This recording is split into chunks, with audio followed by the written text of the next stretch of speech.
စိတ်ကဖဲ့ဝါနွားကဂျုံသွေးခွေးကဟောင်မကြည်စမ်းမအောင်ညောင်မင်းလေးဆိုပြီးအနုတ္တပညာနဲ့ခက်လက်လေးနဲ့ညောင်မင်းလေးလိုထင်ရှားလာတဲ့အချိန်မှာနှိမ့်ဆက်လာတာစိတ်ကဖဲ့ဆိုပြီးတော့ဖဲ့ဝါလိုက်နွားကဝတ်ထရိတ်ဆိုပြီးဂျုံသွေးလိုက်ခွေးကပေါင်မလိုက်သူကမြန်ခံရရှာကြောင်မဲအောင်ညောင်ခေါမီရှိုမူရိုစားရလောက်စာဖောက်ဖောက်ခိုင်းကြောင်ခင်းခွေမလေးဝေကြီးတော့အဲ့အမာတို့တူတဲ့ညောင်ခေါင်းထဲမှာကြောင်မိုက်ကဝင်းနေတာ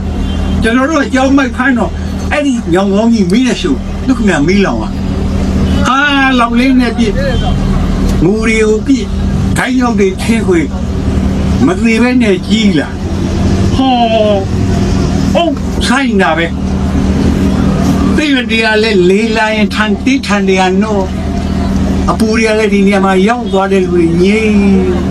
ကလေးတွေကလည်းဇက်ခတ်တဲ့ကလေးတွေကြီးလာတဲ့ကလေးတွေချင်းခတ်တဲ့ကာလာသားတွေနဲ့ဒီညောင်မင်းအောက်ပါလေအဲ့ဒီမှာလူတွေကကျေးဇူးရှင်ဆိုတော့ဘောင်းတော်ဆက်သူပိုက်ဆက်သူနဲ့လဲလူကျင်းသူဖန်ရှင်းသူနဲ့ဆိုလူကွမ်းလူရေချမ်းလူရဲ့စူယူစီဝေဖြူယူဖွေးဟောဒီကြပြားဟာကျွန်တော်တို့ရဲ့ဒေါ်အောင်ဆန်းစုကြည်ကိုညွှန်ပါတယ်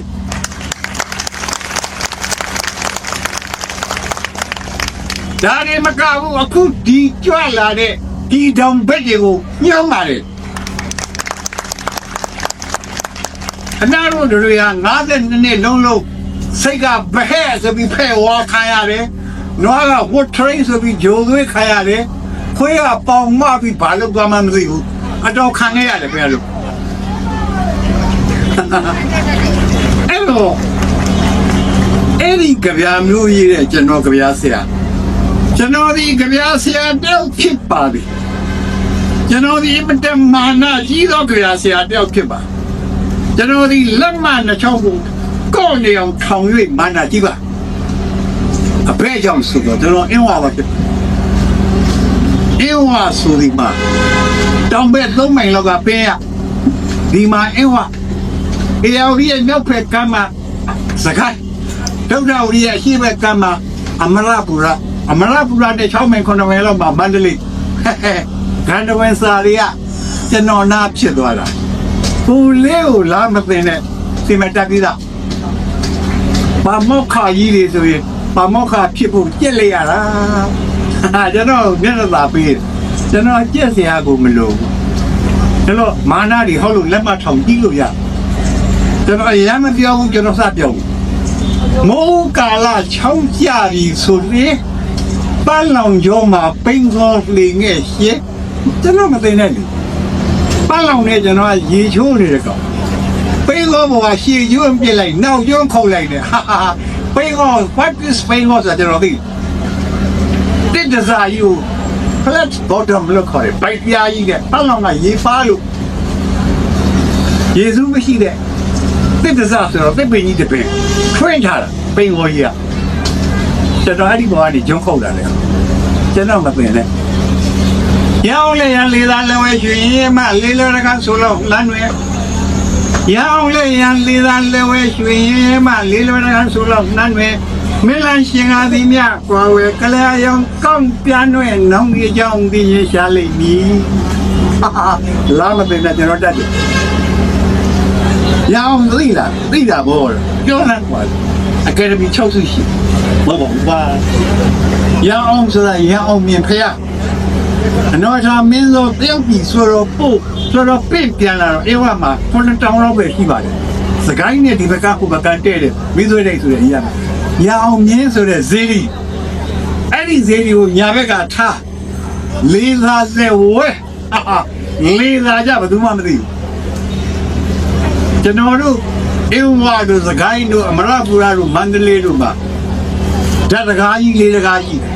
အရှိပဲတဲတဲ့တောင်ပဲတဲတဲ့အနောက်ပဲတဲတဲ့မြောက်ပဲတဲတဲ့အန်တိုဂပ်ပီစရီဝန်သေးဆိုပြီးတော့ဓာတ်တကားကြီးလေးတကားရှိအရှိပဲမျက်နှာကျွန်တော်တို့အင်းဝါရဲ့ တခါနာမည်ကအန်တော့အန်တနေငွေတော့စနေ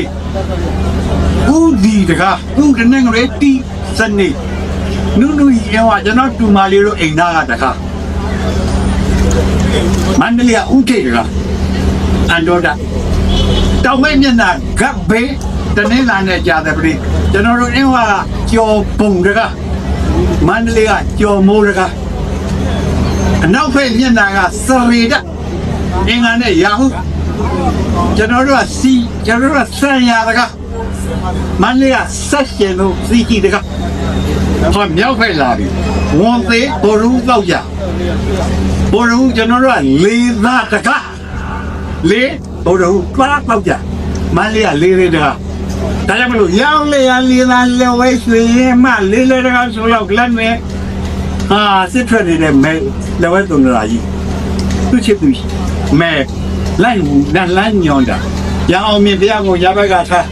လေးသားတကားကိုဘယ်ဘက်ကထားဟိုကျွေးဘုရားလောက်ရွေးတကားမှာမင်းလန်းကြီးရှိတယ်အဲ့ဒီမင်းလန်းဘေးမှာဝန်ကြော့ရှိကလေးရောင်ကောင်းပြန်ွဲ့နောက်မီးကြောင်းသိရင်ရှားလိမ့်မည်ဟာစစ်ထွက်နေတယ်လည်းဝဲသုံးတော်ကြီးသားလို့မဝဲလိုက်လို့မပြောရလားအရင်တော့ပုံမှန်အောင်ရလောင်းမလီကူလေးသိတာဟောဟုတ်လို့နေတာကေသာထုံးကြီးသမီးမကရီးရပင်တွေလှသည်ရွက်ကိုစုံမဲ့မြလေးမဲ့လေရေဝေးဘာလို့မှမလုပ်ဘူးထမ်းဖြစ်ပေါ်လာပုံ60ရှိခသီးလေးကအပင်လေးစဖြစ်တော့ကြက်တူရဲ့အမီလေးနဲ့ကျင်းမိတဲ့ပထမအဆင့်ကနောက်အလက်ကလေးပေါ်တော့မယ်ပျော်ပြီးလက်ပြောတဲ့နောက်ထိုးလေးပေါ်လာထိုးဆိုတွင်လုံးလေးစင်ချီတော့ကလေးနဲ့တွေ့တယ်တတိယအဆင့်ကဆင်ကြီးပေါ်တဲ့သရုဒ္ဓအဆင့်ကသမီးလှအမေသမီးလေးကြက်တောင်စီလေးနဲ့ရက်နေတယ်ထပင်လေးနောက်ကြတော့ဒီပင်ရေရပြီးတက်တော့တယ်ဒါပေမဲ့ဒပလက်တွေကပြည့်နောက်ကြမှာနံပါတ်6ကရီရပြီးပင်တွဲဆိုပြီးတကယ်ဒရင်ကြီးဖြစ်သွားအဲ့တော့ခဏပြန်ကောက်ကြလို့ကိသာထုံးပြီးသမီးမကပြေးမိရေးလို့မရသေးဘူးလို့သေးတယ်လက်ညောင်းရေးလို့မရသေးဘူးရှင်ကြီးကိုရေးလို့မရသေးဘူးသမီးလှရေးလို့မရသေးဘူးဟောရီရပင်တွဲဒီပင်ကသမုံညုတ်ရှိသုံးတာနော်နန်းတော်အိမ်တော်ဆိုတာပေးပင်ဆိုတာကပေးတသိကြီးတသားဆိုတာပေးကိုမသုံးဘူးဒါကြောင့်မလို့ကေသာတော်မိသမီးမကရီရပင်တွဲလှသည်ရွက်ကိုရီရရဲ့ပင်တွဲကပင်ကပိုးမကိတ်တဲ့ရွက်ချမတက်တဲ့ရွက်ကိုစုံမဲ့မြက်လေးမဲ့လေရေးဝေးကိုလေးမှသိတာဟုတ်လို့လေကိုလေးတော့ဟုတ်လို့တတ်တာကွာတယ်ပြောဘာနာကြီးတစ်ခွဲလားတို့တက်ဒါရှာတော့ဗရမညာညူလိုက်နေကောကအခေါ်ပါလူဆံဆုံးတော့သုံးတော်ရှင်နာမင်းရှင်တပင်းင်းငယ်ရာဒီတွေဝလာမင်းစနေကျင်းတိုင်းပြင်းပြီးကျဲမင်းပမာပမာလာလို့ယုံညာမြတ်သူသက်စေပြီးရှိခုနှစ်ပြန်တိုက်လျှောက်ပါအငါမှန်ပြောက်ပြလာတွင်ဆက်ဒီကိုခွဲအင်းနေပြီးကတော့ပြစ္ဆေကဗုဒ္ဓတို့ဇမ္မတဲ့ရဇမ္မတဲ့ရဗရမညာရှုအဲ့ဒီခေဘူးရဲ့အဝမှာမေဇုတကနတ်ပန်းမင်းအဲ့ဒီမေဇုကနတ်ပန်းမင်းကိုစောင့်နေရုပ်ကစိုးကြီးကိုအင်းဝါကောင်မလေးကတိုင်တဲနေတာတပင်းမြင်းကြီးရာဒီတဲ့ဝဲပြာစုလမှာစမ်းရှင်တဲ့ခါဖုတ်ရတဲ့ခါနဲ့တူတဲ့ငိုးစုပန်းလေးကိုယုံညာမြနုသက်စိတ်ပြုပြီးအယိုရောညာရောရွယ်ကိုသူ့သက်စိတ်ပြုပြီးတော့တင်ပါတယ်တဲ့သူ့သက်ကဘလောက်ကိုvery poetic လှလိုက်တာရှစ်ခုနှစ်ပြန်နဲ့ရှင်းတယ်လီ16ဒီနေ့တော့ဘလောက်ကောင်းတဲ့အမှုပညာတွေကိုဟဲ16နေမှာမင်းတို့အမှုပညာလားအကျပညာလားသိတော့မသိတော့ဘူးကျွန်တော်တို့ကအဲ့လိုကြီးခဲ့ရတယ်16နေမှာဒီတိုင်းကြီးအားရကြီးနဲ့ဟောတယ်ဗျာဟိုကရှစ်ခုနှစ်ပြန်တိုင်းလျှောက်ပန်းအဲ့တော့ကျွန်တော်လူနေတာကျွန်တော်ငါးပါးမောက်တဲ့ခင်ကျူကျွန်တော်ဆရာဇော်ကြီးကကျွန်တော်နှစ်ဖက်ရိုက်တာညလုံးကြီးပွင့်ထွက်သွားတာပြေးရတာပေါ့ရန်ကုန်လာပြီးဆရာကြီးကတော့ရတာပေါ့ကျွန်တော်တို့ဆရာကြီးသိချစ်တာဗျာဆရာဇော်ကြီးကကျွန်တော်တို့ကိုလေကြောက်အောင်မထားဘူးချစ်အောင်ထားတာအမေငါကောင်ကြီးမျက်နှာသိတဲ့ဧရိယာကြီးကျေသွားပါလားကွာဆရာ ဆရာကမျက်နှာသိတဲ့ area ကျယ်တာမြင်လားဆရာဒီမဲ့ခေါင်းဖိတဲ့ area အတော်ကျယ်သွားမဲ့ငါကလာတယ်ထိုင်ဆရာသိရှိဖို့ကောင်းတာတို့မောင်လေးကမဲ့ငါတပန်းမြေကူပါရိုက်ဘူးတယ်ဆရာရိုက်ဘူးတယ်ဆရာဒီကမဟုတ်တာဒီမပြောနဲ့ကျွန်တော်အဲ့ဒါလာကတော့တာကျွန်တော်ကျေးဇူးတင်လို့ကျွန်တော်မျက်လုံးပွင့်သွားလို့ပါဆရာရဲ့ကက်ခံရိုက်တာပြောတာဆရာလုပ်ပြီလို့ညူပြပြလက်တာပြင်းချီရဲ့လိုက်တဲ့ရဗေဒတဲ့လိုက်တဲ့ရစစ်သွားပြီဆရာလို့ I do not know how what's the meaning of letter ဆိုတာဘာမှမသိဘူးကျွန်တော်အင်ဝါသာအညာကအတ္တတလွားချီယာခွဲတဲ့ကိုသမုတ်တရားထင်းနေဖားလေးဆရာလုံးတယ်မှာဟာငါဘာမှလည်းမတက်ပါလားငါကဘဝင်ကြီးစိုက်နေတာပါလားယူနေတာပါလားဘဝင်ယူနေတာပါလားသိသွားတာဆရာကျွန်တော်အောက်နေဘာမှမသိဘူးလက်မှုလက်မြက်ကလည်းဆိုမသိဘူးဒီမသိဘူးလက်တာမသိဘူးဆရာရဲ့လို့ကျွန်တော်ပြန်ပြီးတယ်ကျွန်တော်မြောက်ဒီမင်းကြီးဥစားရဲ့ခြေဘဝကတ်နေတဲ့ဆရာခြေမုတ်တဘုံလုံးတော့သုံးမကြဘူးဆရာဟာပြောသွားတယ်ဆရာမြောက်ဒီကြီးတဝဲရောက်သွားတယ်ဆရာတဝဲဒိတ်ကိုရေးတယ်ဆရာဒိတ်ဆိုတာညီးလန်ဆရာဆရာဖြားပြီးနေတာဟာမဟာဂီတာနဲ့ဒိန်းလန်ထည့်ဆရာမဟာဂီတာကိုယောဝတာကောင်းကြီးသင်္ခါရွှေနေသာဟာမွန်လန်းဆရာမဟာဂီတာနဲ့မွန်လန်းထည့်ပြီးကြတယ်တရောမောင်ပြသေးလာတော့ဝဝေးဆိုပြီးပြင်ဩလန်ထည့်ကြတယ်ဆရာလက်သားကိုခါနေတာပဲကျွန်တော်ဆက်စင်လာတော့မှမောင်ကိုလေးမင်းကဖက်ဒရယ်ပြည်တော်စုသမတနိုင်ငံထူထောင်ခြင်းနဲ့ဆိုမင်းချစ်တဲ့တိုင်းရင်းသားတွေကြောင့်မင်းပါလိမ့်တော့I don't know I know nothing ဘာမှမသိဘူးဒီတည်းအများမင်းကဖက်ဒရယ်ပြည်တော်စုသမတနိုင်ငံထူထောင်ခြင်းလေးတဲ့ဆိုအဲ့ဒါနိုင်ငံရေးသမားတွေကျုပ်စောင့်ပြောတာ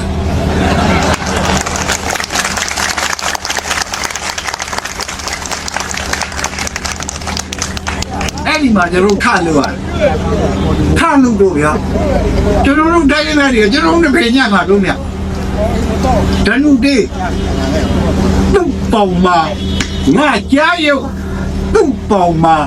ငါကြားရုပ်ငါတနာလို့ငါလိုက်တယ်ငါတနာလို့ငါလည်းအဖုံးလိုက်ရပေါ့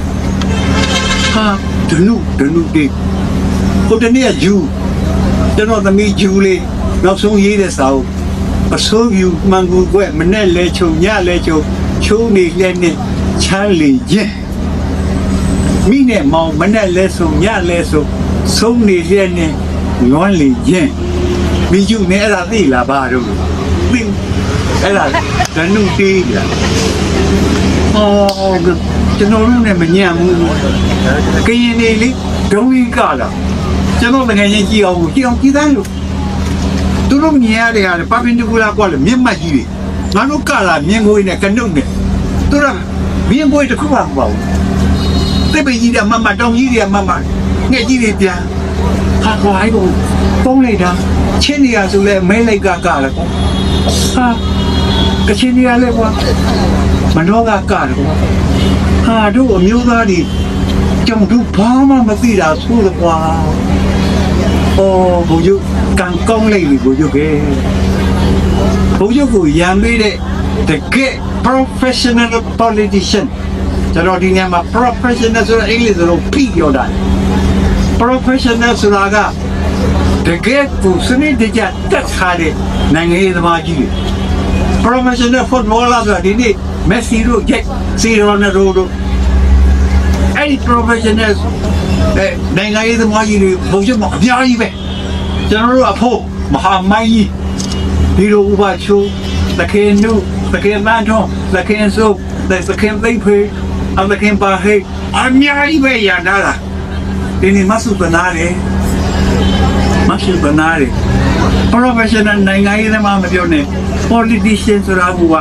မရှိအောင်လုပ်သွားတဲ့ဟိုပုဂ္ဂိုလ်ကြီးကျေးဇူးကျူပင်ခုတ်ပြူမှုမကြအဲ့ဒီထဲမှာ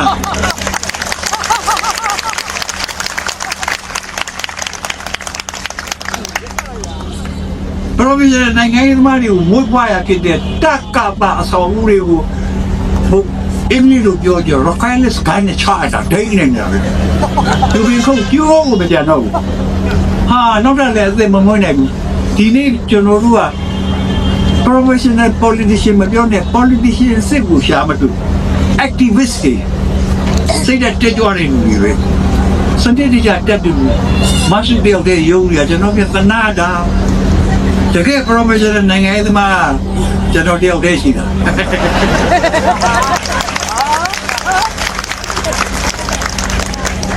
တော့ကျွန်တော်တို့လေဗျာမပြောချင်တော့ပါဘူးကျွန်တော်လည်းအီးနဲ့မပြောလာတာ52နှစ်လုံးကျွန်တော်တို့သိစစ်သွားတဲ့စစ်အာဏာရှင်ဆိုတော့ကျွန်တော်တို့ထက်မှန်နိုင်ငံစာရေးဆရာအင်းဆိုတာရှိပါတယ်1960နဲ့90ကြားမှာဇလန်းတွေဖတ်ပါတယ်အနောက်ကျုံးလန်းကဓမ္မဗိတ်မှန်မှာဇလန်းဖတ်ပြီးတဲ့7နာရီခွဲညတစ်ချက်လောက်ကျွန်တော်သိစေပြန်လာနိုင်ရင်တဲ့အနောက်ဘက်26ဘီလန်းနဲ့အာဇာဒီလန်းခေါ်တာပဲရှောက်လာတော့အဲ့တော့ဘိတ်7တရားတော့ကျွန်တော်တို့မိတ်ဆွေကျွန်တော်တကယ်ချင်းကျွန်တော်ရဲဘော်ကိုတင်မို့လူလေးကြည့်ရင်ဘာလုပ်မဲ့မေရင်ကိုရှာနာလူတွေတနာတယ်ဆရာဝန်ကြီးလောက်ပါမယ်သိကောင်းလေကလေးတို့ရလူလေးကြည့်ရင်ဘာလုပ်မဲ့မေရင်ကိုမယုတ်ကလေးတနာတယ်လေထုံးလက်နဲ့ထွန်ရက်မယ်အဲ့ဒီရသစာပိစာဘိဘောကလေးတယောက်ကဘောကလာကြီးလည်းညင်းတစ်ချက်လောက်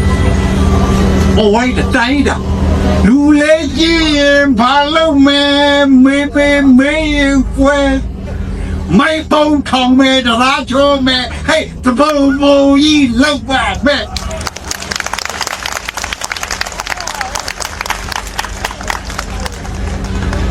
အဲ့တော့ revolutionary minded တော်လန်စိတ်ဓာတ်ကြီးနဲ့ကျတို့တော်လန်တယ်1980 30စနေနေ့ကပေါ့40နှစ်တော့ကျွန်တော်တို့မိုင်းမုံတော်မယ်တရားချိုးမယ်နဲ့ကျတော့ပြီးလာခဲ့တာအဲ့တော့ဒီနေ့ဘာပဲပြောလက်သားလေးပင်ဆိုးပြီးတော့အပြောင်းလဲတစ်ခုဖြစ်လာပါပြီခင်ဗျားတို့ revolutionary minded ခေါ်တဲ့ဒေါ်လာစိတ်ဓာတ်ကြီးကို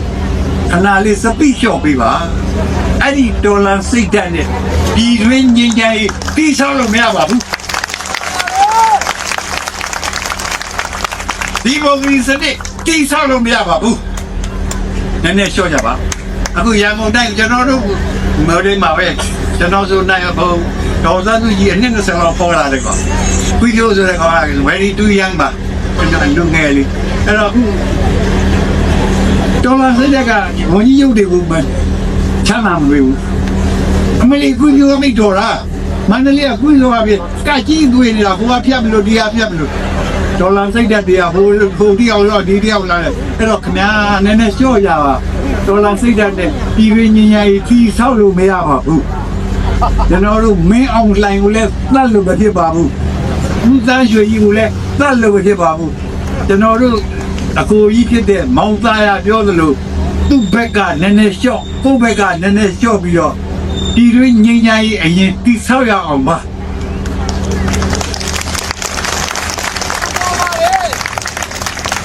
အဲ့ဒါကိုပူတတ်တယ်လို့မထင်ပါနဲ့ကျွန်တော်တို့ရဲ့မဟာမိုက်အဖိုးမိုက်ရဲ့လူဟာပါအဲ့ဒါကကိုမနာကျွန်တော်တို့ဗတ်ပြင်းနေလို့ကတော့ပြည်တွင်းငြိမ်းချမ်းမပြောဘူးဘာငြိမ်းချမ်းမှမရပါဘူး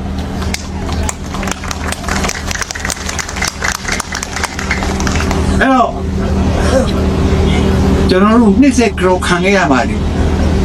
နှိမ့်ဆက်ကြောခံမယ်နံပါတ်1ကကျွန်တော်ပြီးခဲ့တဲ့အစိုးရကိုအမြင့်အကတ်ဆုံးကျွန်တော်ပြောပါဆိုရင်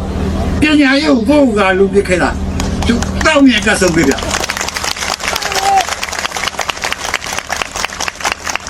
ကြွားတယ်လည်းမဲ့တက္ကသိုလ်ရဲ့အများကြီးဝင်လာတယ်ဖိုးတော်တယ်မှာ one kiss ပေးလို့ရ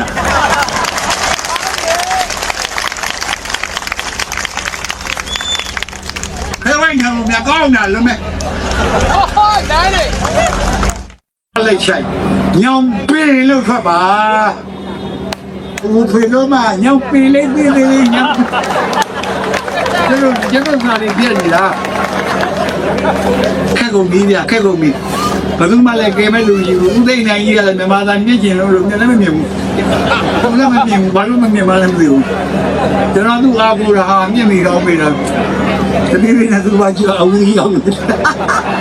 ကျွန်တော်ကလည်းမောင်သိန်းနိုင်အသက်မသိဘူးကွာအမတ်တင်တာမင်းကမလုပ်ပါနဲ့ပါငါသမင်းကပါလေကွာသူတို့ငါပြောရတဲ့နားမလဲဘူးဒီဘိုးကြီးပါလေသိနေမှလည်းမသိဘူးဆိုငါကြီးလည်းဘယ်သူမှကြက်မှာမဟုတ်ဘူးတော်ပြီအမတ်မသိအသက်သိနေဆရာဦးသိန်းနိုင်ကြီးပါခင်ဗျာအာနာလည်းမနာဘူးနော်တော်ဆရာဦးသိန်းနိုင်ဆိုအတော့မမတင်ရတော့ဘူးဗျာအမတ်တွေသင်နေတယ်အတော့ကိုခက်နေပါဗျာအတော့ခက်နေခဏဟာလေးလဲဘာသူမှလည်းမောင်းပြီးတော့ပါဘူးဗျာကျွန်တော်အတော့ကိုပြန်လုပ်ကြအောင်ပါဗျာအတော့ပြန်လုပ်ကြအောင်ပါပဲကျွန်တော်တို့ကခုနပြောတဲ့ revolutionary minded တွေသိညာနေတယ်ခင်ဗျာဒီစေအနာရှင်စနစ်ချုပ်ချရေးမှာခင်ဗျာပြည်သက်တရားကိုလက်ခုခေါ်ပါလားဒီစွညာနေတာပဲကျွန်တော်လူတွေနာမည်ထုတ်ပြောမယ်ဥဖုံးဓာတုဘယ်လူဝါလို့လူရိုက်သိမ့်ညာပဲလောက်ခုကနေနဲ့ခုကျတော့အမေ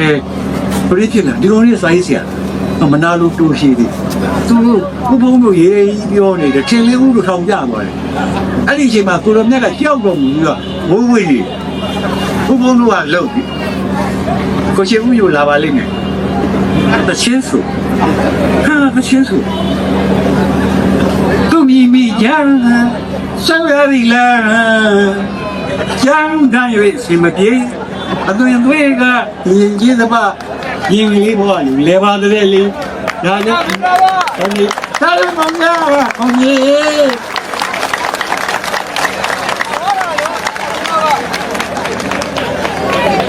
ကိုကြီးဦးကပညာရှိတယ်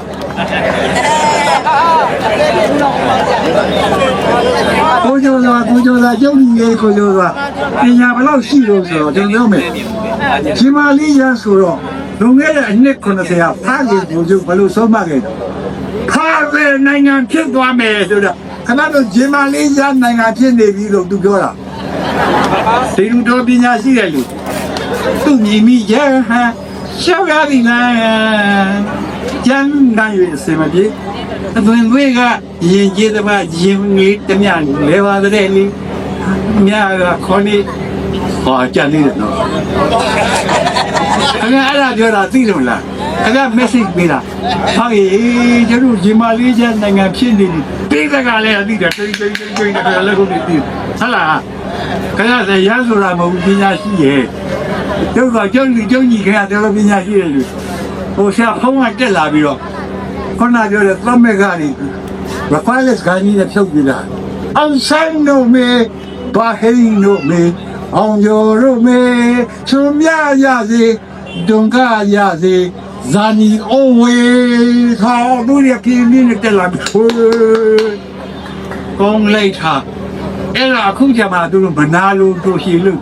ဇက်ကူမတချင်းကြီးဇက်ကူနေဘာလုပ်လဲမင်းတို့လူတော့မလုပ်ရဘူးတို့ထောတယ်မှာကျွန်တော်တို့ဆိုရင်ဒေါ်မလူတို့ဒေါ်မထမင်းဖာထမ်းပြီးကျွန်တော်ပညာတွေလုပ်လာခဲ့တာကျွန်တော်တို့လက်ဖက်ချောက်ရလို့ရလိမ်မော်ပြီးရလို့ရအလုံးစုံရလုံကြီးတစ်ခွင့်ပဲကျုပ်10သိန်းတောင်ရဘူးမဲတို့ဟောနေတော့ခင်ဗျားတို့တယောက်မှမလာဘူးနော်ဒုံးဆိုရှစ်ခုပြီးတော့တသိန်းချသွားလဲဒုံးဆိုရှစ်ခုတသိန်းချကျုပ်တော့10သိန်းရဘူးတဲတော်ဝန်တွေမှာ10သိန်းရတယ်၊ကူမဲမှာ10သိန်းရတယ်၊စိတ်မမှာ10သိန်းရတယ်၊လေးနဲ့လာမှာ10မခင်ဗျာပြီးကအဲ့ဒါကြိုက်တာသူတို့မပြောရတာဒီပြောလိုက်တော့ခိုင်းအခုကြမှာကိုရမြတ်တရားမနာလို့တို့ရှိဖြစ်ဥပမာစာရေးဆရာဖေးလို့ပါပေါ့ဟမ်တချင်းနေရောက်စုနာချင်းဦးညတော့ပြောရဘူးကြောက်တယ်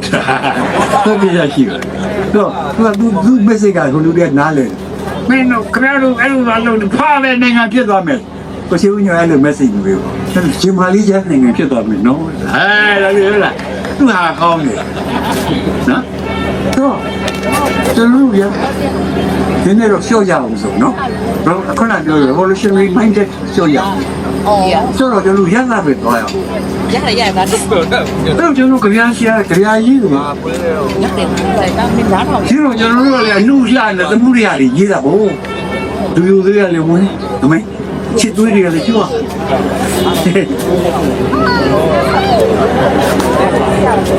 ကျွတ်တော့မလားမရတော့မလားကျုပ်ဒီဖိုးကြီးငယ်ပြန်ပြန်ပြောက်ခံနေမှာချင်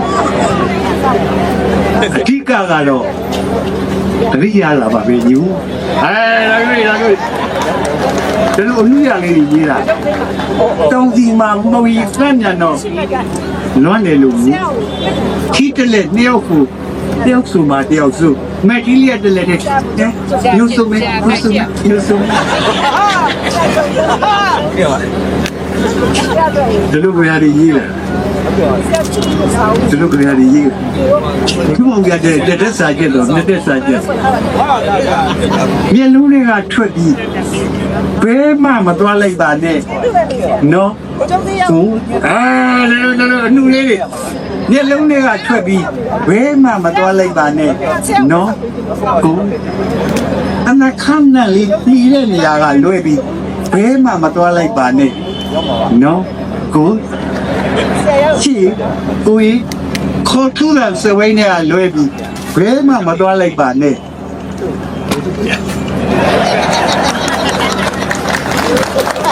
ဒါတော့ပြင်းတယ်လားမြစ်တာတယ်လား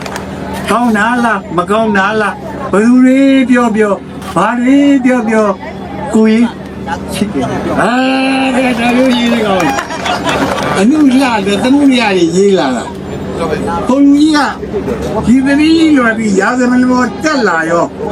ကျွန်တော်ကြရာကြီးကြံထောကူလာပါပဲဗျကဲကြရာရနေနောက်အတင်းကခွေအင်းကခွေနခွေပေါင်းတော့အရဲ့ပြောင်းတယ်ဗျအပြင်ကခွေဒီကူတော့တရုတ်ဝမ်ပေါင်ကုမ္ပဏီအတွဲခွေဒီကူတော့ဗမာဥပိုင်ကုမ္ပဏီခွေနဲ့ခွေပေါင်းတာလဘောတော့ကြီးပြောင်းမှာဟုတ်ဗျ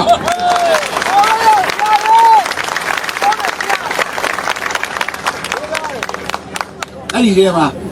ငရင်လှုပ်ပြီးဖုန်ကြီးမီလောင်သောသာချောင်းချောင်းလက်ပံဒီတော့တေုပ်ကျေးဇူးရှိဘူးတဲ့မောင်အမလေးစစ်ခွေးထောင်ပေါ့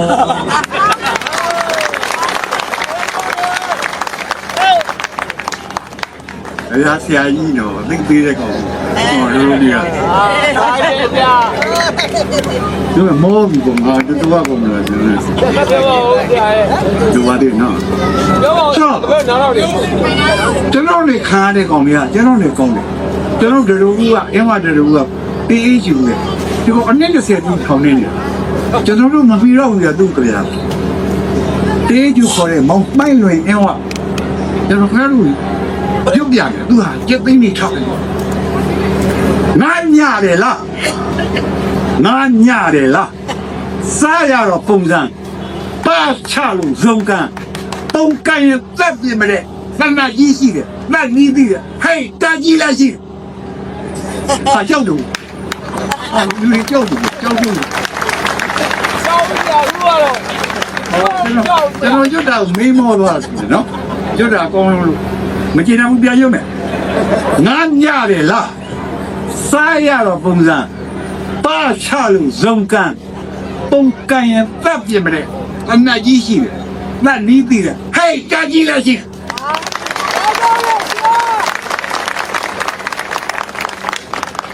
ကိုတော့လက်စုပ်ကိုဖြီးလိုက်ပါမယ်ကန်းလာတဲ့သူ့လက်ကိုကြည့်လိုက်တော့အလိုသူ့လက်ဝါမှာငါဖားရကြီးပါလား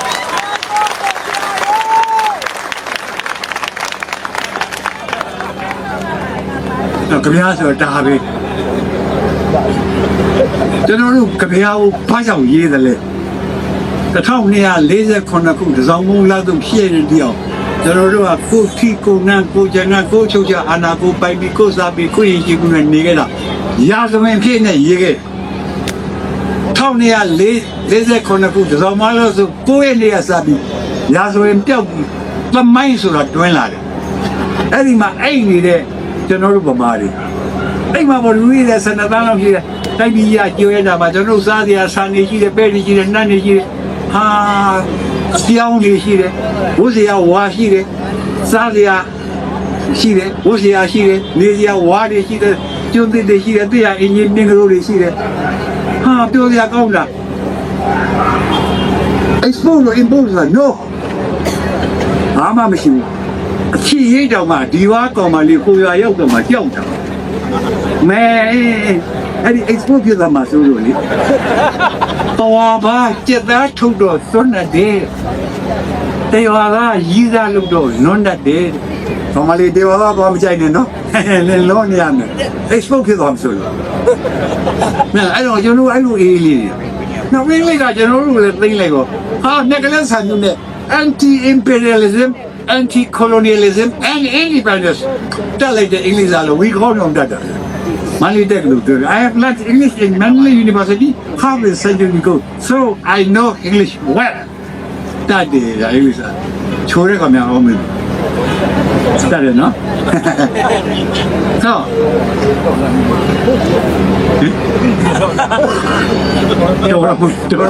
ဆရာထောက်ကြ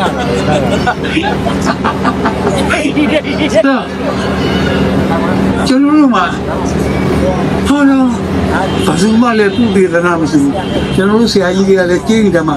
သူဒေသနာမရှိတဲ့တက်ကဆုံးသိပြီကဲကျွန်တော်ပြောမယ်ဆရာဟိလာလည်းကျွန်တော်အားနာတယ်သူကပညာရေးသူဒေသနာကျင်း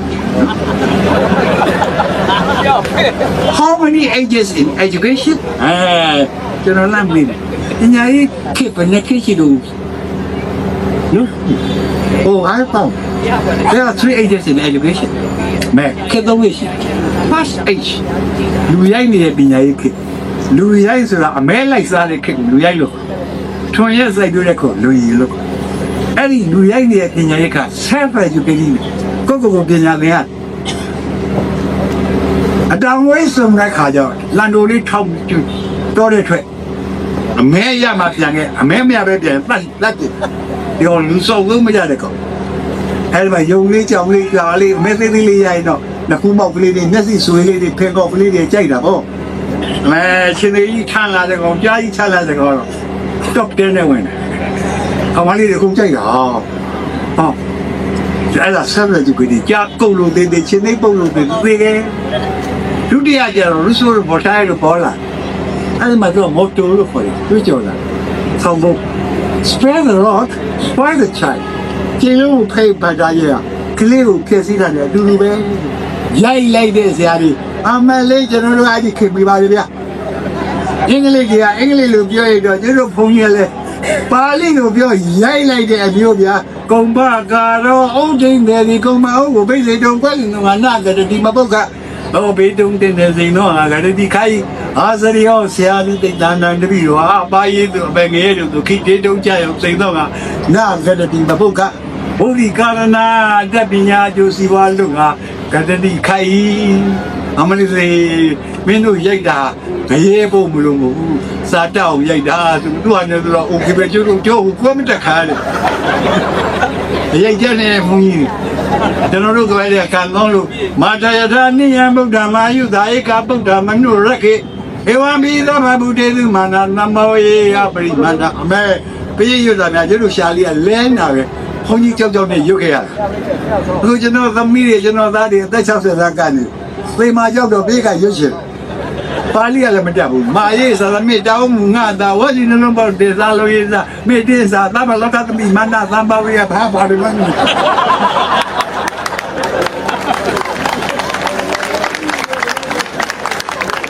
ဟောဒီဆရာတော်ဘုရားကြီးတွေအပူကလိမ့်မယ်ဟောဒီဆရာတော်ဘုရားကြီးတွေအပူကလိမ့်မယ်ဆရာတော်ရှေးဦးနဲ့ပရိယတ်တိသင်ခဲ့တာတွေကြားခဲ့ပြီခေပေါ်နေနဲ့သိပေးပါဘုရားတပည့်တော်ရှင်းပါမယ်ဘုရားတပည့်တော်ဆရာမင်းသူရှိရောက်သွားပါတယ်မောင်ကိုလေးလာစမ်းနဲ့ငါခံတော့လုပ်ကြတယ်မင်း edit လုပ်စမ်းတယ်တိပြစမ်းတယ်ဟာဆရာမလုပ်ပါနဲ့ဆရာကျွန်တော်ငယ်ငယ်ကြီးအောင်လာစမ်းမှာကွာဆိုပြီးသူခန်းနဲ့ကျွန်တော်ခေါ်သွားတယ်ဝိရုပခေဟိမေမေတ္တမေတ္တဣရပတိမေသဗျာပုဒ္ဒေဟိမေမေတ္တမေတ္တကနာဂေါတမကေဟိသခန္ဓာလို့ကျွန်တော်ဆရာလောက်တာ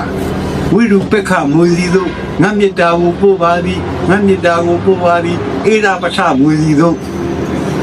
ပြဗုဒ္ဓမူစီတို့ငါမေတ္တာကိုပို့ပါသည်ငါမေတ္တာကိုပို့ပါသည်အနာခေါရမမူစီတို့အရှင်ဘုရားတို့ဗျာဆရာမင်းတို့ဖောက်သွားတဲ့လမ်းပေကြီးဆက်တဲ့တို့ကိုဗမာလိုပြန်ရေးပေးပါခရ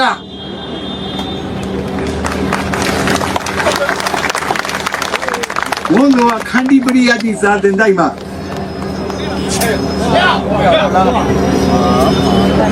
အဲ့ဒီဟာတော့ပြောတော့ဘုန်းကြီးတယ်ခင်ဗျာတော်ရဲစတဲ့လူများကျတို့ခေါင်းဆောင်အောင်လုပ်တယ်ဘာလို့လို့မဟုတ်ဘူးလေအရှင်ပြတို့လုပ်ပြပါဗျာဆိုတော့ဘုရားသွားတိုက်တာ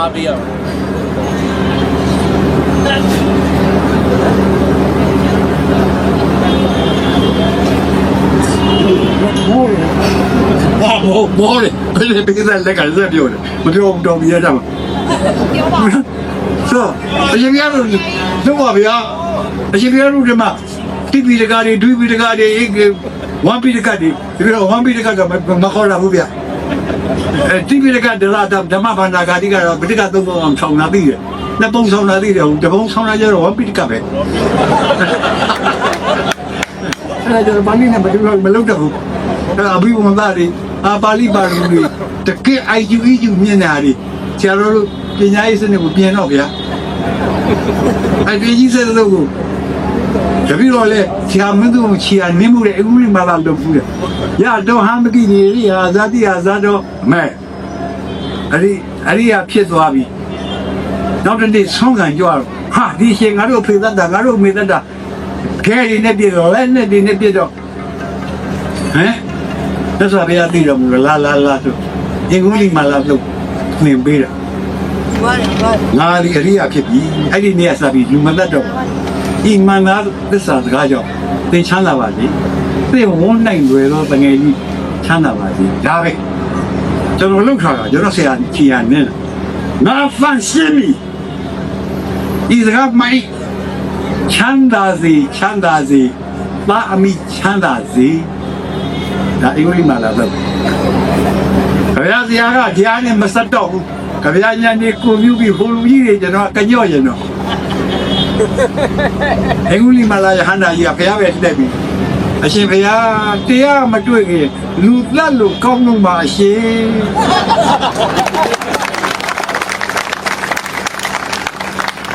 အင်္ဂလိပ်မှာလာတော့ဘေးချော်တော့ခဗျာညာကိုမြူတာအဲ့တော့သုတ်ပြီပါဗျာ